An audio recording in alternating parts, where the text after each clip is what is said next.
Well, first I want to thank Senator Cruz and Senator Cornyn for always being so forward in welcoming us to their home state of Texas and for organizing opportunities for us to go and visit the southern border of the United States with Mexico. We have just returned from our southern border, and it is painfully clear that with Joe Biden's open border policy, our country is really at an increased threat for a terrorist attack. A couple days before we got there, alert border agents were able to seize immigrants carrying with them IEDs, explosive devices really tailor-made for terrorism. They were the size of cannonballs. We went on a midnight patrol on Thursday night and encountered a group of migrants from as far away as Moldova. The one man, in his middle-aged man, was there, said he was traveling as a family. That's because families receive special treatment. He had a young girl with him, maybe about the age of 10, said it was his daughter. She looked scared. There was no sign of affection, and there was no mother. You know, we used to do DNA testing to make sure this really was a family. No, Joe Biden stopped that testing, so now it's much easier to exploit children. You've seen the statistics, over 8 million border crossings, illegal border crossings under Joe Biden. Last month, another all-time high. It's gotten so bad that the Homeland Security has raised the terror threat because so many people are coming in illegally, and there are so many gotaways, people that run and hide in an effort to not be detected. 2 million of those. Look, if only 1 out of every 1,000 of those was a terrorist, you're still talking about thousands of people in this country illegally anywhere they could be. And remember, in terms of 9/11, it only took a dozen terrorists to take down the World Trade Center as well as hit the Pentagon. The thing that's so interesting is the Border Patrol knows what they need to do to solve the problem. It's to enforce the law. It's to bring back the Remain in Mexico policy. And it's to finish the wall. But Joe Biden won't let them do any of this. So in the president's request for additional money, I will say no money or any money that needs to be spent has to be spent to stop the flow of illegal immigrants, not to allow them to come through even faster. Republicans in the House and the Senate are committed to protecting the homeland, whether or not the President of the United States is willing to do it, and what we saw is the President is not. Now I'd like to turn to Senator Cornyn. Thanks, Dr. Barrasso, Senator Barrasso, for hosting this event. And I want to thank my colleagues for coming down to the Rio Grande Valley. This is, I think, about the seventh trip Senator Cruz and I have hosted for our colleagues. I think what they learn is that it's a little more complex than meets the eye. Not only are there millions of jobs supported by binational trade with Mexico, it's an important part of our economy in the United States. But the problem is President Biden has outsourced our immigration policy to criminal organizations. I say that because the 8 million who have come across the border continue to do that in record numbers because they know they're going to be able to make it into the interior of the United States. What the Border Patrol tells us, and they are the experts, they say there's no consequences associated with illegal entry in the United States. And these criminal organizations that smuggle people and drugs are smart. They know how to exploit our system. They know how to exploit our broken asylum system where people can travel through safe third countries and then claim a credible fear of persecution and be released into the interior of the United States. And then there are the tens of thousands of people that the Biden administration has simply released as a border management policy. In other words, they've created a turnstile by which people can go into the interior of the United States and stay probably for the rest of their lives, even though they don't make a claim of asylum. That's what they call humanitarian parole. But it's being abused. It's supposed to be used on an individual case-by-case basis, not to release mass numbers of people into the interior. And then, of course, as Dr. Barrasso said, the point is they don't really know who these people are. They certainly don't know who the gotaways are. More than 1.5 million, maybe approaching 2 million people who've been detected on cameras and other sensors, but who've evaded Border Patrol. You got to wonder whether they have a good reason for running away from law enforcement. Are they carrying drugs like the fentanyl that took the lives of 71,000 Americans last year alone, the leading cause of death among young people 18 to 45? We know where it comes from, and it comes across the U.S. border into the United States from Mexico. So as I said, these criminal organizations are very smart. They flood the zone with people, taking many of the Border Patrol agents off the front lines because they have to do administrative duties and process these migrants so they can then be released. But they're not there to stop the drugs and stop the potential criminals and terrorists who are coming across the border. What's happened on October the 7th in Israel is a reminder that terrorist organizations can strike at any time. And while we know on September the 11th, 2001, 19 terrorists killed 3,000 Americans, we know that there have been hundreds or more of people on the terrorist watch list that have been detected at the border, but we don't know how many more, and the Biden administration can't tell you, made it their way safely into the interior of the United States. In the Rio Grande Valley, we were told that recently that migrants from China, Russia, Iran, Saudi Arabia, and Nigeria, and other countries across the globe came to the border and were released by the Biden administration in the United States. This is dangerous, not only to Americans here living in the heartland of the United States, but also to the migrants themselves who are abused by the cartels, who care nothing about them as human beings and who view them merely as a commodity. So appreciate our colleagues coming back to the border with Senator Cruz and myself, and being able to come talk about what they saw and what they learned in a way that hopefully will help us enact policies that will protect the United States of America. Senator Cruz. For the past decade, John Cornyn and I have regularly taken our colleagues down to the southern border because you can't really understand what's happening there until you see it firsthand with your own eyes. We just got back from the border Thursday and Friday of last week. We flew out Thursday afternoon. We arrived in the Rio Grande Valley Thursday night. And the first thing 5 of us, 5 senators, did is we went to the midnight muster of the Border Patrol agents. And we went there principally to tell those agents thank you. Those men and women, they risk their lives every night dealing with very dangerous human traffickers, drug traffickers, and they are frustrated beyond belief. They're frustrated because they risk their lives catching dangerous people and they turn around and their political superiors just let them go. And the next day they go back and catch the same people all over again.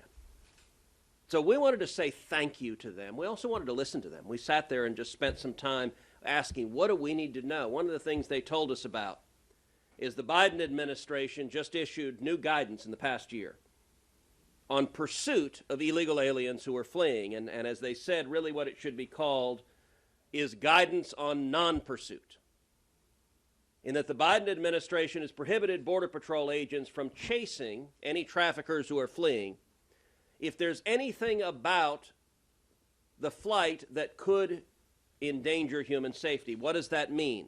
That means, for example, if there are more people in a vehicle than there are seatbelts, the Border Patrol is not allowed to pursue. And they said regularly they'll be coming up on a car filled with illegal immigrants, and the traffickers will tell everyone, sit up, so it's obvious there are 4 people in the back seat or 5 people in the back seat and only 3 seatbelts.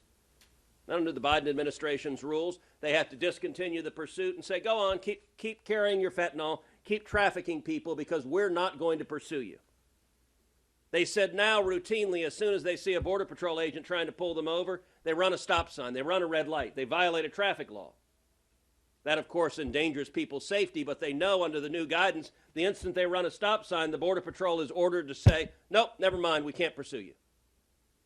This is an administration that doesn't want to secure the border. They want this crisis. Those 8 million people, the only thing Joe Biden and Kamala Harris and Senate Democrats won is 8 million to become 10, to become 12, to become 20 million.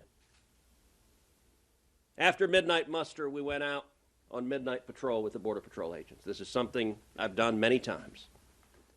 Every time you're out on midnight patrol, within minutes you encounter groups of illegal aliens. I want to remind y'all, this is an experienced group of Capitol Hill reporters. You know that Karine Jean-Pierre stood at the White House podium and said, people are not just walking across the border, it's simply not happening. Now, there's a technical legal term for what she was saying there. That's called a lie. It's not an opinion. It's not one side said or the other side said. It's a flat-out lie. As I said in response at the time, Karine, you are welcome to come with us anytime you like. Pick any hour of the day. We'll go out for an hour, and I promise you we'll encounter a group of illegal aliens. But you know why she lies? Because she's counting on the reporters not to write a story. Today, the spokesperson for the President of the United States lied to the American people standing in the White House with the White House seal and did it at the direction of the President of the United States. The group we encountered was about 20 or 25 people. It was mostly women and children. And we spent about a half hour talking with that group, asking them questions. At first, they were apprehensive, but we asked them, we said, how many of y'all believe you're going to be able to stay? Every one of them, absolutely. Oh, we know once we get here, we can stay. You want to know why there's a crisis? Because every one of them knows once they get here, Joe Biden will let them go. This group, I wish every one of you in this room had been there to see this group. There was one little girl, she was 13 years old. She was traveling as an unaccompanied minor. She had no family with her at all. We asked her, where are you going? She said she's going to see her tío. Tío is Spanish for uncle. Another little boy there was 15. Another girl was 16. They were unaccompanied as well. They were also going to see their tíos. There were lots of tíos that they were heading to. We asked the 13-year-old, does your tío know you're coming? No, haven't spoken to him. I just have a number of some man I'm supposed to call. There was a reporter who was with us from Fox News who said, here, do you want to use my cell phone? Do you want to call your tío right now? She said, no. It was obvious this was not her uncle she was calling.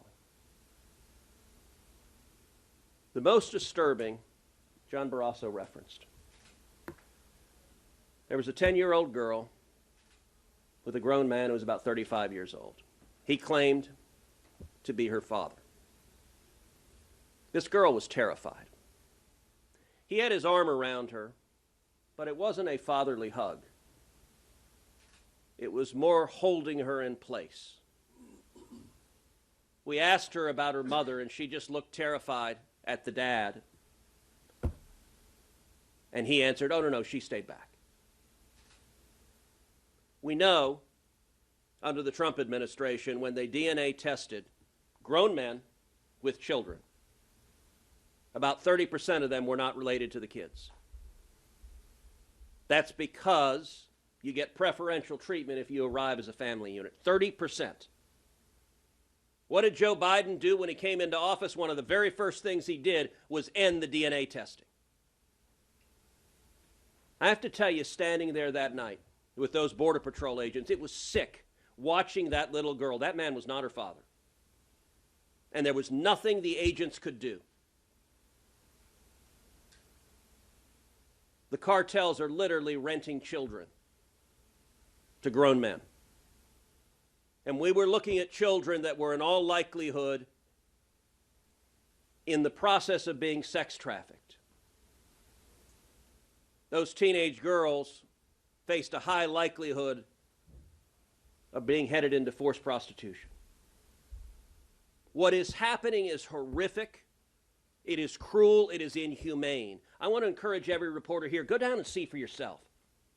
Go look in the eyes of a little girl. We asked the kids, how many of y'all faced violence and abuse on the trip? Every one of them, they looked down, they were horrified. Some of y'all may remember I asked Alejandro Mayorkas about the colored wristbands. I put up a poster in the Senate Judiciary Committee. He said he had no idea what they were. He didn't know. That answer shocked me, because just about every illegal alien wears those colored wristbands. They're color-coded for how many thousands of dollars they owe the cartels. You can find them along the banks of the Rio Grande. I reached down and picked up several while I was there. This administration doesn't care, and those wristbands are modern-day leg irons. It is utterly inhumane and unspeakable what Joe Biden and the Democrats are allowing to happen, subjecting children to modern-day slavery. This has got to end. Well, thank you all for being here today, and I want to thank Senator Cornyn and Senator Cruz for arranging our visit to the border. It was actually my 4th time being down there. I also visited as governor of the state of Nebraska. And I also thank the Customs and Border Protection men and women who, as Senator Cruz was saying, put their lives on the line for us. They worked very, very hard under very trying circumstances, and I want them to know how grateful we are for their service and for them hosting us last week. As has already been described, we have a humanitarian and security crisis at our southern border. And it is created by Joe Biden's failed and inept policies. That's what we heard down there. And when we talked to Customs and Border Patrol people, you know what they told us? The first best thing you can do, change the policies. Remain in Mexico, first safe country, whatever you want to call it. It's what everybody else does.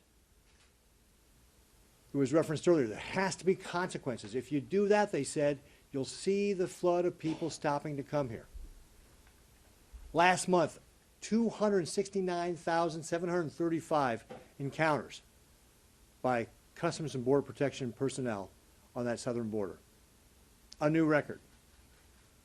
2.5 million last year. 8 million since Joe Biden's been president. Put that in perspective.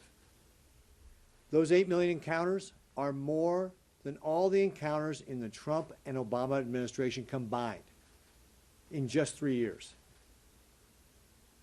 Senator Cruz did a great job of talking about the human cost of this. The Customs and Border Patrol people told us last year 854 people died crossing that river or once they got into the interior of our country. 2,300 since Joe Biden has been president, over 2,300. Joe Biden is responsible for those deaths. His failed policy has created this crisis at our border that is leading to those people dying when they come here. He is responsible. He has the ability to end this. And he chooses to do nothing. And then we talked about the national security aspect. Last month, 18 people on the terrorist watch list. 172 people all of last year. Again, put this in perspective, in years past, that number was single digits. We are opening ourselves up for a terrorist attack. Joe Biden has created this crisis. If he will not act, Congress must act. That's why we've introduced a variety of different pieces of legislation to address the issues of the southern border. When I was appointed senator, I told the people of Nebraska, I will work to secure our southern border. I'm working to keep that promise. But the single biggest thing we can do right now, the president has the power to do, which is change the policy. Go back to remain in Mexico, and you would have consequences for coming here illegally, and you would end the waves of people coming here. This must end. With that, I'll turn it back over to Senator Barraza. Questions? There are several future funding battles coming up on the appropriations front, on the government funding front. And I know they're separate, but the 17th deadline might be a CR. Do you guys envision a way to include border provisions in that? I know it's been discussed. I mean, where do those negotiations stand? That's exactly right. For us, it is critical that any of those negotiations include the things that we're talking about in terms of policy and funding related to the border. The president's supplemental package has a number of things in it related to the border. They seem to be focused on making it easier to process people into the country faster, to make those numbers go up at a faster rate. We're going to do everything we can to block all of that. As I said in the statement, what they want is money to make people come in easier. We want anything that's going to be spent money-wise to stop the flow. Now, when we talk to Border Patrol, they say what we need is the change in the policy, the enforcing of the law. The single most thing isn't going to require more money. It's to bring back the Remain in Mexico policy. We even met with one of the mayor from one of the towns in Mexico who's worked it. He said that that's worked better than what we have now. And he is somebody that lives on the border, mayor of the border on the Mexican side. But we had lunch with him as we were there. So no matter what the president wants to put together in this package, we want to make sure that border control is part of it from the standpoint of actually dealing with this problem that the president has allowed and welcomed. And just one follow-up on the supplemental package, because over on the House side, they're currently decoupling it, moving forward on Israel, not on Ukraine. Is that the right approach? They're also talking about cutting back on the funding, paying for this by cutting back the funding from the IRS and what the Democrats had passed on a single line vote. You know, that's all going to be part of the discussion. What I'm saying is, for the larger package that you've asked about, border control must be part of it. I don't know if anybody else wants to. Go ahead. You know, you talk a lot about policy, and some of that policy, like Remain in Mexico, probably not going to fly with the Biden administration. But have you had any conversations with either Democrats or the administration about policies that you could compromise on to make this a little bit easier? Democrats can't look and hear these stories without realizing what a disaster this administration has brought onto this country. They know it, specifically the Democrats from border states, but others that looked at this situation. And now, when did the president start paying any attention to this? When the mayors of New York and Chicago said it is destroying their cities. And the numbers there are very small compared to this 8 million. So the attention has to be to stop the problem, to stop the inflow. Where the president is looking for money to give it to sanctuary cities so they can build housing. The president wants money to go for a welcome wagon. We're going to completely oppose all of those sorts of things. So we're always looking for solutions. The solutions that we have are actually to a major problem that the president has brought on. And I'm not in any way interested in funding sanctuary cities. When we were down there, we asked the Border Patrol agents, we said, how many Democrats come down to do this? And they laughed. They said, oh, Democrats don't do this. A couple of Democrats have been to the border. They don't go on midnight patrols. They don't go actually encounter the illegal immigrants. We now know Joe Biden went to the border once. He went to El Paso. And he instructed his advance team, clean all the illegal immigrants out. He said, according to the White House, said he did not encounter a single illegal immigrant when he was there. He only went to a bridge, he met with government officials, and he left. That's deliberate. Look, you can't see what's happening and defend it. The last time we were down there, I had a reporter ask me, said, well, aren't the Democrat policies on immigration much more humane and compassionate? I just started laughing. I said, you know who doesn't believe that anymore? The Democrats. Where's Joe Biden? Where's Kamala Harris? Where's a Democrat senator? Where's Chuck Schumer? If this was humane and compassionate, they'd be holding press conferences down at the border. Look how humane and compassionate we are. You can no longer see the human suffering. We had the sheriff of Brooks County bring a binder just with photographs of dead bodies that he finds day after day after day of migrants who died crossing into this country. You can't defend the Biden body bags anymore. So the entire Democrat approach is hide from it, and they're frankly counting on the media. They're counting on the media not to tell the American people what's happening because they have no defense. You know, you asked a minute ago about the supplemental. Understand the White House's strategy here because it's an utter joke. The funding that they call, quote, border security is not designed to reduce even one illegal immigrant. It's not designed to stop even 1 pound of fentanyl. What it is designed to do is accelerate this process. The Biden administration is asking for more money to process illegal immigrants faster. More planes and more buses to send more illegal immigrants to New York City and Washington, D.C., and Chicago and every city in America. They don't want to stop it. And understand, Joe Biden could prevent this tomorrow. When you ask the Border Patrol agents, how do we fix this? They say, look, we don't need more money. We need policy. And here's the policy we need. When we catch someone, follow the law and deport them. And if you do that, the numbers plummet. Right now, when they catch someone, they let them go. And that person gets on their phone, gets on social media, tells all their friends back home, hey, if you come here, you get to stay. That question, it's one question. What happens when someone's apprehended? Do they get sent home or do they stay here? As long as Joe Biden insists the answer is they stay here, that number will keep going up. Children will keep being sexually abused. Women will continue to be raped, and people will continue to die of fentanyl drug overdoses. The Democrats can't defend that. That's why they don't go, because they can't answer these questions, and they bear responsibility. You know, the Border Patrol agents, we were asking the kids these questions. One of the things they said to me is they said, you know, the agents have stopped asking. Because they have families. They go home to their kids, and they can't stand the fact that they were just with a bunch of kids who were violently raped by human traffickers.